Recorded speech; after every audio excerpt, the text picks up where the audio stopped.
this whole process of learning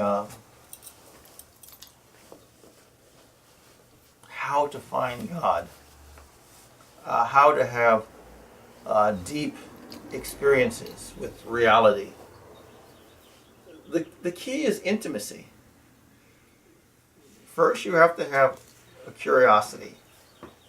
Then that curiosity will start to grow into a deeper love, a visceral love. Not just in your head, it's a visceral love. It's essential.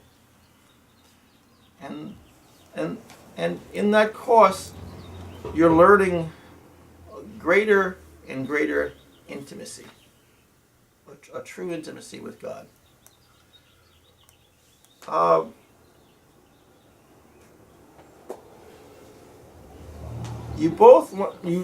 Your experience is that you enter into a love affair with God / life. So you actually fall in love with life because you start to realize that life and God are the same thing. It's just no one told you to think that way. No one told you to, because we objectify things. This is this, this is that, this is this. And we just see it as other, out there, a thing.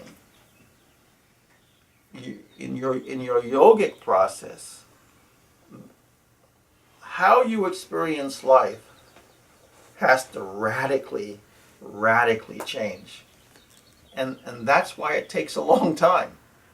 Because we're habituated to experiencing life like our mother, our brother, our sister, our friend experiences life, which is a very common, mundane way of experiencing life. Nothing matter with it, but it's not particularly incisive. It's not particularly deep. See?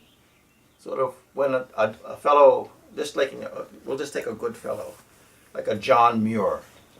When he looked off into the mountains, it wasn't the same as when we just look at the mountains. He had or a Walden or these poets.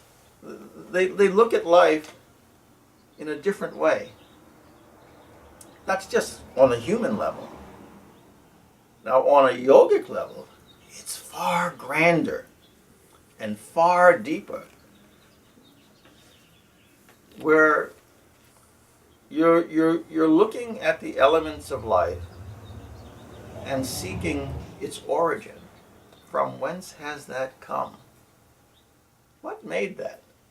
And if you look at it carefully, you start to see the inherent beauty. So we all mow grass and rake leaves and shovel snow, but we objectify it.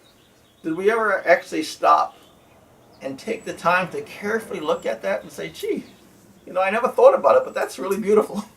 That's it's not just snow, it's not just leaves, it's not just the grass. Because we objectified it and depersonalized it, and it was just a thing, we didn't allow our essential psychic facility to touch it. So it was just a thing. And next thing. We never acquired any kind of relationship. See? In the deep yogic process, you're gathering a deeper and deeper and deeper intimacy with the elements of life. And as you go deeper, you find the elements of life are just various expressions of God. They really are.